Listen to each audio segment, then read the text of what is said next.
तो चलो बच्चों, आज हम लोग क्लास 12 का बहुत ही important topics combination of cells का एक वीडियो बना रहा हूँ, जिस पर आपको बहुत सारे न्यूमेरिकल एग्ज़ामों में पूछा जाता है, कॉम्पिटिटिव एग्ज़ामों में भी पूछा जाता है और ये बहुत ईजी है और बहुत आसानी से आप समझ पाएंगे। तो चलिए आप शुरुआत करता हूँ वीडियो को कॉम्बिनेशन ऑफ सेल्स। तो कॉम्बिनेशन ऑफ सेल्स जैसे आपने रेजिस्टेंस के बारे में पढ़ा है क्लास 10 में, उसी तरह से उसमें भी दो तरह का कॉम्बिनेशन होता है रेजिस्टेंस का, सीरीज कॉम्बिनेशन और पैरेलल कॉम्बिनेशन। तो यहाँ पर भी हम वही बात को दोहराते हैं और यहाँ सेल की बात करेंगे, यहाँ रेजिस्टेंस की बात नहीं करेंगे। इसमें रेजिस्टेंस आएगा अपना इंटरनल रेजिस्टेंस। तो इसमें सीरीज कॉम्बिनेशन की बात कर लेते हैं पहले, सीरीज कॉम्बिनेशन ऑफ सेल। तो चलिए सीरीज कॉम्बिनेशन ऑफ सेल्स क्या होता है। सीरीज में क्या मतलब है, 1 by 1, 1 after 1। तो सेल को मैं जोड़ता हूँ, ये है एक सेल, इसका इंटरनल रेजिस्टेंस क्या है, R1 है, इसका EMF है E1। और फिर दूसरा सेल को जोड़ता हूँ, इसका इंटरनल रेजिस्टेंस होगा। तीसरा सेल को जोड़ता हूँ और इस तरह से ये मैं बहुत सारा सेल को जोड़ सकता हूँ। ऐसे ऐसे मैं मान लिया ये इसका E2 है, E3 है, ये R2 है, ये इसका इंटरनल रेजिस्टेंस क्या है R3, ऐसे ऐसे जा गया। अब इससे करंट तो I निकलेगा। सीरीज में करंट क्या रहता है, कांस्टेंट रहता है, I फिक्स्ड रहता है, I यहाँ पर फिक्स्ड है। लेकिन V1 इसके क्रॉस पोटेंशियल डिफरेंस क्या मान लिया, V1, इसके क्रॉस दूसरा के क्रॉस V2 और तीसरा के क्रॉस V3। तो इसमें टोटल पोटेंशियल डिफरेंस जब हम निकालेंगे तो सारे सेल के क्रॉस जो पोटेंशियल डिफरेंस है उसको ऐड कर देंगे। तो इफेक्टिव जो पोटेंशियल डिफरेंस होगा V, वो क्या होगा, V1, V2, V3, ऐसे ऐसे जितने सेल जुड़े हैं सबका एक क्रॉस का पोटेंशियल डिफरेंस को जोड़ देंगे तो टोटल पोटेंशियल डिफरेंस आ जाएगा। अब आप V1 की जगह पर क्या लिखेंगे, V1 बराबर, अब एक सेल है ऐसे है और यहाँ पर ये VA है और यहाँ पर VB है। तो पोटेंशियल डिफरेंस जो होगा VA माइनस VB वो क्या होगा, ये E ये IR, ठीक है ना। तो इसके क्रॉस इसके अंदर का देखो क्या होता है ना, इंटरनल रेजिस्टेंस अंदर में होता है, ये इलेक्ट्रोड है गया और अंदर जब सेल से करंट फ्लो करता है ये वाला R, तो मान लो ऐसे IR है, तो क्या होता है, इसके VA है, ये VB है ना जी। तो पोटेंशियल डिफरेंस जब VA माइनस VB निकालता हूँ तो इसके क्रॉस में ऐसे आता है तो EMF होता है E और इसमें से IR माइनस हो जाता है, इस तरह से चलता है। क्योंकि यदि ये करंट फ्लो नहीं करता, ओपन सर्किट रहता, I0 रहता, तो ये दोनों टर्मिनल के बीच में जो पोटेंशियल डिफरेंस रहता है उसको EMF कहते हैं। तो यहाँ I0 कर दीजिएगा तो क्या हो जाएगा, VA माइनस VB बराबर E। तो ये बात आपको समझ में आ गई। ये कंसेप्ट आपको लेके चलना है। ये V1 ये क्या होगा, यदि एक सेल जोड़ते हैं तो VA माइनस VB बराबर E माइनस IR, ऐसे लेके चलेंगे। यानी इसको V1 मान लें इस तरह से, यहाँ पर V1 इसको ले ले तो क्या होगा, E1 माइनस IR1, ठीक है। दूसरे सेल के क्रॉस क्या होगा, V2 E2 माइनस IR2। तीसरे के क्रॉस क्या होगा, तो E3 माइनस R3, ऐसे चलते जाएगा। अब मान लेते हैं यहाँ पर VN है ना, लास्ट वाला को जोड़ देते हैं VN, EN माइनस IRN, हो गया। टोटल पोटेंशियल ड्रॉप जोड़ना है तो इस सबको ऐड करना पड़ेगा, तो ऐड कर दूंगा। तो चलो यहाँ पर ऐड करता हूँ, इसको हटाता हूँ। ये बात आपको फार्मूला जानने के लिए मैं किया था। तो चलिए सारे पोटेंशियल डिफरेंस को ऐसे है, V1 V2 V निकालना है, V निकालना है। तो V1 को जोड़ूंगा, V2 को जोड़ूंगा, V3 को जोड़ूंगा, VN को जोड़ूंगा। जोड़े तो आप समझ लीजिए V1 का वैल्यू मैं लिख रहा हूँ, तो E1 माइनस IR1, इसको लिखूँगा E2 माइनस IR2, इसको लिखूँगा E3 IR3, ऐसे करके चलूँगा, EN माइनस IRN, ऐसे चलूँगा। तो क्या आएगा, आप देखिएगा E1, E2, E3, En सब प्लस में है, तो सबको प्लस का साइन के साथ ऐड कर देता हूँ। E1, E2, E3 ऐसे ऐसे En, I कॉमन ले लेता हूँ तो क्या होगा R1 प्लस R2 प्लस ऐसे ऐसे Rn।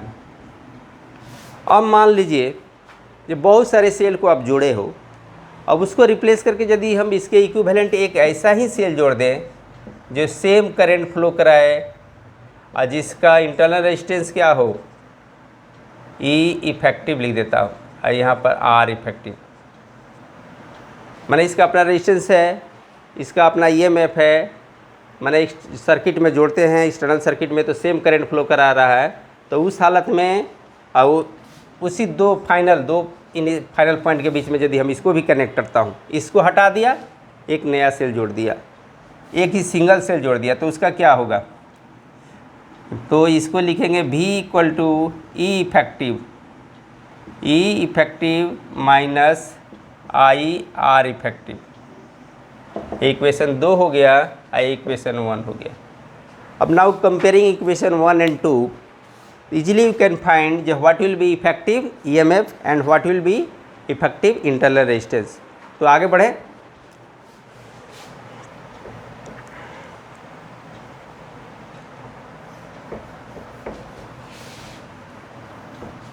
अब हम इसको आगे बढ़ते हैं और इफेक्टिव EMF निकालने की कोशिश करता हूँ। तो देखिए E1, E2 ये EMF है सारा, E3 ऐसे ऐसे जोड़ेंगे En, तो क्या आएगा उसके जगह पर E इफेक्टिव, तो आप यहीं पर लिख दो, चाहे E इफेक्टिव ऐसे लिख दो ना जी। और R1, R2, R3 ऐसे करके चले जाए तो हमारा क्या होगा, ये R इफेक्टिव होगा। यहाँ पर लिखेंगे I R इफेक्टिव, इसको R है और उसके बाद इफेक्टिव है, तो इसको लिखेंगे R इफेक्टिव। तो मैं नहीं समझता हूँ जो इस बात को समझने में आपको ज़्यादा परेशानी हुई होगी। तो चलिए एक छोटा सा क्वेश्चन बनाइए और इसे कंसेप्ट को थोड़ा सा और इसमें कंसेप्ट को बढ़िया से समझने की कोशिश करेंगे प्रॉब्लम के द्वारा। तो चलिए एक बहुत 3 सेल है, मान लो एक सेल है ये, इसका इंटरनल रेजिस्टेंस है 0.1 ओम, EMF है माना E1 है 2 वोल्ट, दूसरा जोड़ दिया इसका EMF है 3 वोल्ट, इसका इंटरनल रेजिस्टेंस है 0.2 ओम, ठीक है। और क्या है, एक और सेल जोड़ दिया, E1 है E2 है, E3 जोड़ दिया, इसका है 3 2 5 है, 5 वोल्ट है, इसका इंटरनल रेजिस्टेंस है 0.3 ओम हो गया। अब पूछा जाएगा what is the equivalent EMF and equivalent internal resistance. तो सीरीज में है, सबका पोलरिटी भी सेम है, तो इसमें ज़्यादा परेशानी नहीं है। अब पोलरिटी चेंज होगा, उसके लिए हम किरचॉफ लॉ बढ़िया से पढ़ लेंगे। किरचॉफ लॉ भी कुछ बहुत सारे लोग बोलते हैं, उसको समझ लेंगे तो यदि कोई पोलरिटी चेंज करके भी बीच में सेल जुड़ा हुआ है तो उसका इक्विवेलेंट निकालना आसान हो जाएगा। तो उस सारी चीज़ों को हम यहाँ पर नहीं डालते हैं, वीडियो को एकदम इस कंसेप्ट को सिंपल रखते हैं और बहुत सारे प्रॉब्लम को बनाने की कोशिश करेंगे और समझने की कोशिश करेंगे। तो चलिए अब इफेक्टिव E इफेक्टिव लिखते हैं, EMF इफेक्टिव ना जी, क्या होगा E1, E2, E3। अब सबका पोलरिटी एक तरफ है तो सब प्लस में हो जाएगा ना, यदि कोई अपोजिट रहता तो उसको माइनस में भी लिखते। तो चलिए यहाँ पर क्या है 2 वोल्ट, 3 वोल्ट, यहाँ पर E3 ही तक है ना जी, तो यहाँ पर प्लस 5 वोल्ट, क्या हुआ 2 3 5 10 वोल्ट हो गया। अब यदि हम R इफेक्टिव रेजिस्टेंस इफेक्टिव निकाल रहे हैं तो आपको मालूम है जो सीरीज में है तो सब क्या हो जाएगा, ऐड अप हो जाएगा। तो क्या होगा R1 कितना है 0.1 ओम प्लस 0.2 ओम प्लस 0.3 ओम, तो क्या आ जाएगा भाई, जोड़ना तो आपको आता है 1 2 3 3 3 1 2 3, लास्ट वाला को 3 मान लिया तो 1 2 3 3, तो क्या हो जाएगा जो भी हो 0.6 ओम हो गया। तो इस तरह का मैं समझता हूँ कि सीरीज में आपको बहुत ज़्यादा अड़चन नहीं है। अब कहीं कहीं पोलैरिटी चेंज होगा तो हम किरचॉफ्स लॉ पढ़ेंगे तो उस सारे प्रॉब्लम को बहुत इजी वे से आउट कर देंगे। अब क्या है, अब एक्सटर्नल सर्किट में इसको जोड़ते हैं। एक्सटर्नल सर्किट में जोड़ते हैं तो करंट कब मैक्सिमम होगा कब मिनिमम होगा उसको कोशिश करता हूँ। अब चलिए इसको हटाता हूँ। इफेक्टिव अब इलेक्ट्रिक करंट मैक्सिमम को conditions of maximum and minimum electric current, जब बहुत सारे सेल को सीरीज में जोड़ा गया हुआ तो उस हालत को हम समझने की कोशिश करते हैं। अब हो गया स्पेशल केसेस, लिख लेता हूँ special cases in series combination. Special cases जब बहुत सारे cell combination of cell external circuit से ऐड कर दिया गया है। तो चलिए अब मैं एक ये E1 लिया, ये R1 लिया, ये E2 लिया, ये R2 लिया, ऐसे दो ही सेल रखता हूँ, बहुत सारा जोड़ सकता हूँ इसको। अब मान लो ये E3 लिया, एक और जोड़ लेता हूँ, ये R3 लिया। और कोई ज़रूरी है जो सब डिफरेंट हो, यदि सब बराबर ही हो, मान लो जो सबका EMF ही है, सबका इंटरनल रेजिस्टेंस R है, ठीक है, तो क्या होगा तब इसमें EMF क्या होगा, E इफेक्टिव क्या होगा, E1 E2 जोड़ते थे ना, इसको E करते जाएंगे, ऐसे ऐसे करते E करते जाएंगे तो क्या हो जाएगा N टाइम्स है ना, ऐसे ऐसे कितने टाइम है N टाइम्स, तो इसको बोलेंगे N EMF। और R इफेक्टिव क्या हो जाएगा R1 R2 ऐसे से करके RN, सब बराबर है तो R ऐसे सब जोड़े जाएंगे। तो कितना बार जोड़े हैं N टाइम्स, कितने बार N टाइम्स, तो इसको लिखेंगे NR। चलिए अब क्या है ना, इसको एक्सटर्नल सर्किट में जोड़ते हैं तो क्या रिजल्ट आने वाला है, किस तरह से हम मैक्सिमम करंट को पाएंगे और किस तरह से मिनिमम करंट को पाएंगे, ये दो कंडीशंस को समझने की कोशिश करते हैं। तो हटाएं इसको। तो चलो ये सारी चीज़ें आप बहुत आसानी से समझ गए होंगे। अब चलिए इसको बाहर की कोई सर्किट से जोड़ देता हूँ। अब मान लेते हैं यहाँ पर N है, सबका ऐसे जोड़े हैं, बाहर का एक्सटर्नल रेजिस्टेंस से जोड़ दिया, ठीक है। अब हमारे पास क्या आएगा, अब V इक्वल टू क्या होगा E1 अब पहले से जानते हैं, E2 प्लस E3 ऐसे ऐसे जाएंगे, अब plus I R1 R2 RN ऐसे जाते हैं। अब क्या है ना, ये सब बराबर है तो V E N टाइम्स और ये भी I R N टाइम्स करेंगे तो क्या होगा V equal to NE I R effective, ये भी इफेक्टिव है ना जी। अब क्या करेंगे, हमको करंट निकालने की कोशिश करते हैं तो I बराबर क्या होगा, अब बाहर ये तो पोटेंशियल डिफरेंस हुआ तो भी ठीक है। अब इसमें क्या है ना, ये टोटल रेजिस्टेंस हम जोड़ेंगे, करंट निकालना, ये तो इफेक्टिव के लिए हो गया ये वाला बात, जब सब बराबर हो।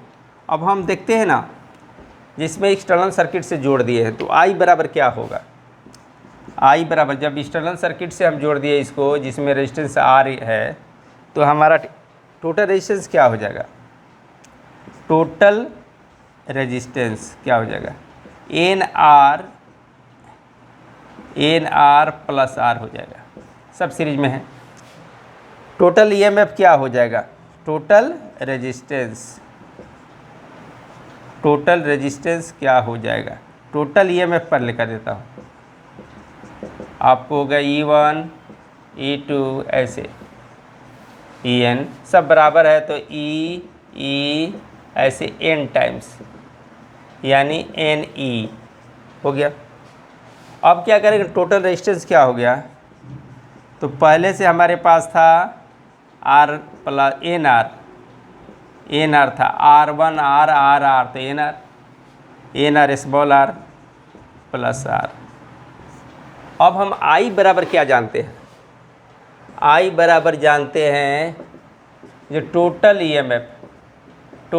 EMF और टोटल रेजिस्टेंस। तो I बराबर हो जाएगा NE बटा NR प्लस R। अब क्या है, दो नीचे में रेजिस्टेंस जुड़ा हुआ है, इंटरनल रेजिस्टेंस और एक्सटर्नल रेजिस्टेंस। अब दोनों का कंपेयर करेंगे और इस तरह से करंट की कंडीशंस आपको मिल जाएगा। अब क्या है, केस 1 R इज बहुत छोटा है, R is less than NR, तो क्या होगा, I बराबर हो जाएगा NE बराबर NR। अब यहाँ पर कट गया, आपको आ गया E/R। आपको N का यहाँ बहुत सारा रेजिस्टेंस EMF को जोड़े हैं, EMF को ऐसे भी लिखते हैं हम, अब बहुत सारे लोग E भी लिखता है, थोड़ा सा इसको फिगर को चेंज ऐसे E लिखते हैं। तो आप देख रहे हो यहाँ 1 × E/R, एक सेल का EMF और एक सेल का रेजिस्टेंस यहाँ इफेक्टिव हो रहा है, यानी करंट शुड बी मिनिमम, क्या होगा, I min का मिनिमम का कंडीशंस है। यानी यदि हम क्या कर दें, एक्सटर्नल रेजिस्टेंस को बहुत ही छोटा कर दें तो करंट फ्लो करेगा like that one single cell आप से जो कि करंट फ्लो करता है उसके बराबर हो जाएगा, E बराबर IR, ये मिनिमम हो गया। अब मैक्सिमम करंट को ड्रॉ करना है तो क्या करेंगे, तो थोड़ा सा यहाँ से हटाता हूँ। मैक्सिमम करंट के लिए क्या होगा, अब केस 2 जब R is greater than NR, तो जो छोटा होगा उसको छोड़ देंगे, उसको निगलेक्ट कर देंगे, तो क्या फार्मूला होगा, I = NE NR हो जाएगा ना, NR को छोड़ दिया, जो छोटा रहेगा उसको निगलेक्ट कर देते हैं, तो आपको लगेगा N एक करंट नहीं, I मैक्सिमम की कंडीशंस हो जाएगा, लगेगा जी आपको N सेल आपको वर्क कर रहा है, N टाइम्स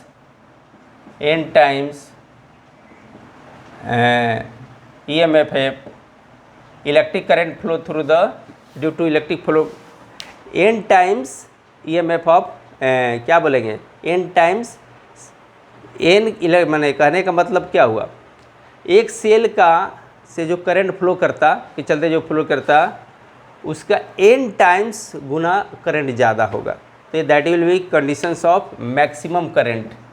यहाँ पर देखिए N × E/R आया, यानी एक सेल जो हमारा काम कर रहा है करंट को ड्रॉन कर रहा है उसका N टाइम्स करंट ड्रॉन कराएगा जब हम R को बहुत बड़ा लें और इंटरनल रेजिस्टेंस का जो इफेक्टिव है उसका छोटा लें, तो ये कंडीशंस आएगी। तो मैं समझता हूँ ये बातें आपको बहुत अच्छी तरह से समझ में आ गई होगी, तो आप इस पर इससे रिलेटेड क्वेश्चन और बहुत सारा ऑब्जेक्टिव क्वेश्चन आसानी से बना सकते हैं। तो मैं समझता हूँ ये वीडियो आपको बहुत अच्छा लगा होगा और बहुत ईजी से समझ में आ गया होगा। तो हमारे चैनल को रंजीत सिंह के क्लासेस फिजिक्स को लाइक करें, सब्सक्राइब करें और इसे लाभ उठाएं। जय हिंद, जय भारत।